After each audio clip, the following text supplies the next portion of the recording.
Friends or Enemies by Cindy, Alyssa, and Ocean. Chapter 10. In a while, Captain Flint called a meeting. Now that the patients were no longer contagious and doing very well in their recovery, it was time to fess up. In that meeting, Captain Ariana Flint made her apology to everyone. In addition, she had this explanation. I never thought I could act this way. I'm not blaming the whole thing on Albert, but he was a big part of it the way he broke my trust. I couldn't re-enter the ship. He had changed the code. That was my fault for trusting him enough to give it to him in the first place. After he and the others left, I was in limbo in one of the shuttles. I subsisted on what supplies I had, and then on charity from some kind strangers I came across. It was incredibly lonely. I thought I would go mad. No one to talk to. Searching, finding nothing but the odd settlement of strangers. Some were friendly, some were not. Never found my way back home. I didn't want to impose on any settlement for long, so I kept wandering aimlessly, until I found my ship again, and I was surprised it was still intact. What was even more surprising is that I tried my old passcode just for something to do. I didn't expect it to work, but it did. I got back into the ship. I found the password that Albert had changed it to, and changed it back to the one that you had. Wow, Ocean! How did you manage that? The ship logs had some codes, including the one that you had set. It didn't have the one that Albert set, but once I got out after the ship was brought back to life, then I found Albert's code with Gamma and Beta's help, and I erased it and replaced it with the one that you had set. So that's why Albert's new password didn't work. I found the ship and couldn't get in until Alpha discovered me trying, and he just let me in. Ocean nodded at Jessica, the engineer. Captain Flint lowered her head. Ocean, I owe you more than just an apology. I'm promoting you back as captain, if that's all right with you. Of course. We're friends, remember? Thanks for giving me another chance.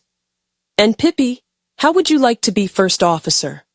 I owe you that much after being such a bitch to you. You are no hag, and definitely not stupid. I'm sorry for that insult. It was petty, and I take it back. Your apologies accepted. I would be honored to be first officer, thank you. Ocean and I never meant to make you feel threatened. It was crazy. And it really started before Ocean got sick and screamed at me. You see, when I re-entered this ship, I found not only Alpha, Beta, Gamma, and Megadroid, but two acting captains, Ocean and Cindy, who had replaced me. I can't understand why it bothered me so much. It was like, well, Captain Flint is gone, next. Let's just carry on, we don't need her. Oh, Captain Flint, we never meant to make you feel that way. We always wanted you back to join us as captain. Exactly what Cindy said. I never meant to make you feel pushed out. That is the last thing I'd want to do to you.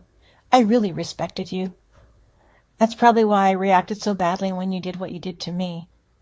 If it had been anyone else, some troll or somebody who compared me to Albert, I just would have went, screw you, and just moved on. But, well, it was all a big misunderstanding.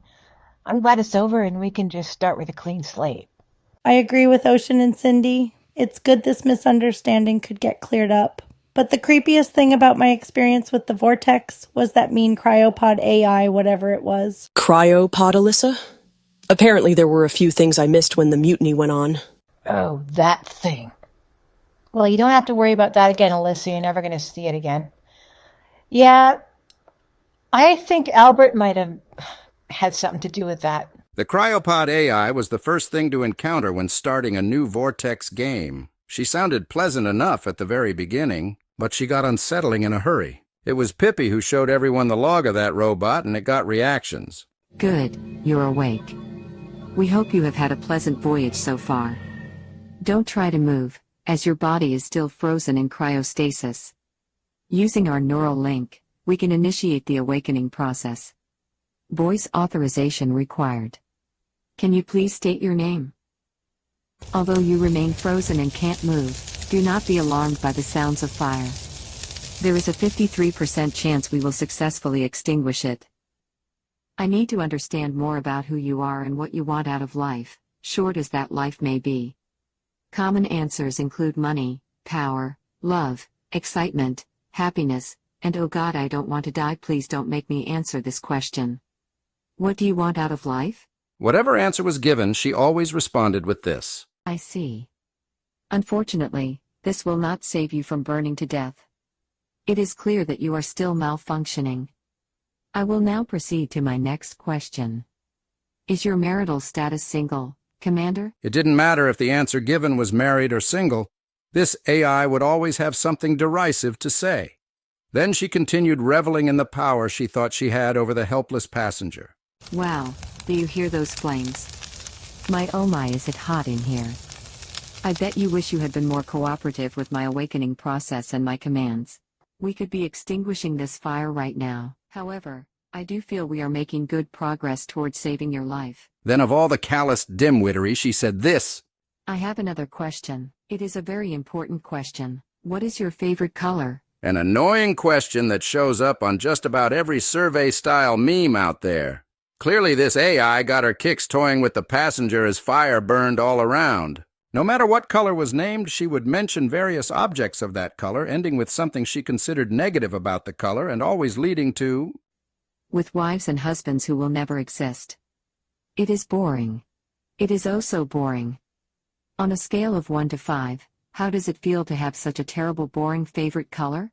So a fire raged around them, and this sadistic robot wanted to go on about marriage and colors. No matter what the passenger said to her last absurd question, she always replied with, Never mind, that was actually a rhetorical question. All these years waiting for something interesting too. That robot was unplugged, and it is assumed erased when the fire was put out. This was why Ocean had to reassure Alyssa that she would not encounter it again unless restarting the game. No wonder Alyssa was creeped out. Ocean's reaction to that rotten robot was intense dislike and disgust. Cindy's was a mix of weirded out and extremely annoyed, but they all figured Miranda would have been impressed and fascinated. It was Miranda who introduced Ocean to the game. Cindy was introduced to the Vortex by some other insanely mean and insensitive bitch. Nevertheless, Cindy and Ocean still enjoyed the Vortex game once that AI was gone. But now that they were exposing the robot's horrible behavior at passengers' expense, it rattled those who hadn't known about it. Gross! And I thought my stupid chain letters were bad. That is really not cool. I told you she was bad. She was awful. What kind of monster would program something like this? I definitely didn't program that thing. There's only one other person who could have. Given Albert's propensity for dark and devious, I wouldn't put it past him. I hope he doesn't show up here, because if he does, somebody ought to give him what he deserves. Oh, I'll give it to him, all right. I want a front row seat to that. Let's hope Miranda doesn't show up. Don't give this place bad ideas, Pippi. If that happens, we'll have to decontaminate everything all over. In any case, you newcomers should get tested and immunized for MLP and Star Wars sickness. Miranda is so sick. One day I overheard her and Ocean during one of the many calls from Miranda. She was talking to Ocean about how Darth Vader choked people, and she went into gruesome detail like it was nothing, saying how the small bones in their neck and throat area were crushed. Ugh! And you should have seen the look on Ocean's face. She was disgusted and livid. Mary herself looked dismayed as she recounted this incident. Ocean answered her. Then Cindy and Alyssa. Oh, I screamed inside my head at her for that. She talked about that torture like it was nothing. She's in love with that freak. Now that is one heartless bitch right there. I could not agree more. You guys were far too tolerant of her way too long. I didn't like her from the moment we were introduced. But wow, this is just evil. Oh, Jessica Marley, there were so many times I wanted to tell Ocean and Cindy she wasn't worth trying to help. And Ocean herself told me she wished she'd known Miranda was a Vader fangirl right from the start so she wouldn't have made the mistake of reaching out in friendship to her at all. But I thought about the possibility of her showing up here since she can get in here by way of Alexa like the rest of us. Let's hope she's lost interest like she seems to do with anything else that isn't Star Wars. That worries me too. I don't ever want anything to do with her after all the crap she put you guys through. I'd sure love to give her a piece of my mind, though. Well, let's hope it doesn't come to that. I think we should be prepared for the possibility, but unless it happens, not to worry too much about it. No sense borrowing trouble. Captain Flint, I'm so proud of you. A real captain owns up to their mistakes. Thanks for that. It is wonderful to be back on good terms with everyone again. Now, I think our next objective is that cryopod AI. I'd really like to find out for sure if Albert programmed her or if it was someone before we ever went on this voyage. Once she's been checked and disinfected or decontaminated, I'll see what I can do. So the meeting ended and everyone went back to their regular activities or resting, and Death got to work on the cryopods. It was a long process with many pods and their copy of the AI installed.